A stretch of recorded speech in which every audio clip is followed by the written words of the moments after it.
నమస్తే. ఈరోజు శ్రీ వెంకటేశ్వర స్వామి దర్శనం చేసుకొని తిరిగి గుంటూరు వస్తున్నాను. బంధువులు మిత్రులతో కలిసి ఉదయాన్నే తిరుమల వెళ్ళి వెంకటేశ్వర స్వామి దర్శనాన్ని చేసుకున్న తర్వాత అన్నప్రసాదశాలకు వెళ్ళి అక్కడ భోజనం చేయాలని అనిపించింది. ఆ తర్వాత సుమారుగా 1 గంట ప్రాంతంలో అందరం కలిసి అన్నప్రసాదశాలకు వెళ్ళాం. అక్కడే భోజనం కూడా చేశాం. అంటే భోజనం అనడం కంటే అది భగవంతుని ప్రసాదం. చాలా అద్భుతమైన భోజనం, అది చాలా రుచికరమైనటువంటి భోజనం. ఆ భోజనశాల ఎంతో నీట్గా మెయింటైన్ చేస్తున్నారు, హైజీనిక్గా ఉంది. భోజనం కూడా చాలా రుచికరంగా ఉన్నటువంటి భోజనం. తిని చాలా తృప్తి పడ్డామని ఈ సందర్భంగా చెప్పదలుచుకున్నాను. అది ఎలా మేనేజ్ చేస్తున్నారో నాకు అర్థం కాలేదు. రోజుకి కనీసం 90,000 మందికి అక్కడ భోజన సదుపాయాలు ఏర్పాటు చేస్తారు.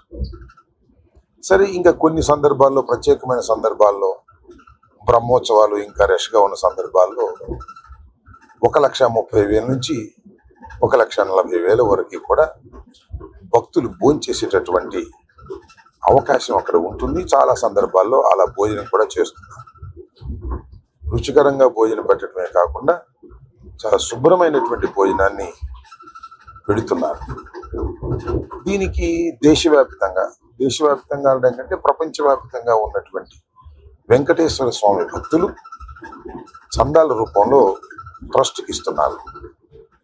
నాకు తెలిసిన సమాచారం ప్రకారం 2,700 కోట్ల రూపాయలు ఇవాళ అక్కడ అక్యుములేట్ అయి ఉంది.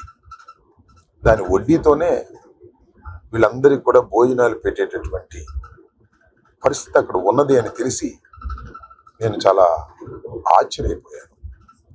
ఇది 1985 నుంచి కూడా ఇప్పటి వరకు కూడా ఎక్కడ ఏ రకమైన ఇబ్బంది లేకోకుండా తృప్తికరమైనటువంటి భోజనాన్ని వెంకటేశ్వర స్వామి యొక్క ఆశీస్సులతో జరుగుతుందంటే ఇది చాలా గొప్ప విషయంగా నేను భావిస్తున్నాను. ప్రపంచంలో చాలా అరుదుగా మాత్రమే ఇలాంటి గొప్ప విషయాలు జరుగుతాయి.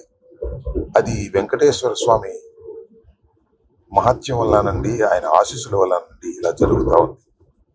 నేను మీ అందరికీ చెప్పేది ఏంటంటే, ఎప్పుడైనా అవకాశం ఉన్నప్పుడు దర్శనం అయిపోయిన తర్వాత మధ్యాహ్న భోజనానికో, ఉదయం బ్రేక్ఫాస్ట్, సాయంత్రం దాకా కూడా కంటిన్యూస్గా బ్రేక్ఫాస్ట్, లంచ్, సాయంత్రం దాకా కూడా భోజనాలు పెడుతూ ఉంటారు. అవకాశం ఉంటే వెళ్ళి భోంచేసి తృప్తిగా సంతోషంగా ఆ భగవంతుడి ఆశీస్సులు మీరు పొందాలని నేను హృదయపూర్వకంగా కోరుకుంటున్నాను. నేను కుటుంబ సమేతంగా వెళ్ళి భోజనం చేసి ఆ ప్రసాదాన్ని స్వీకరించి చాలా తృప్తి పడ్డానని ఈ సందర్భంగా తెలియపరుస్తున్నాను.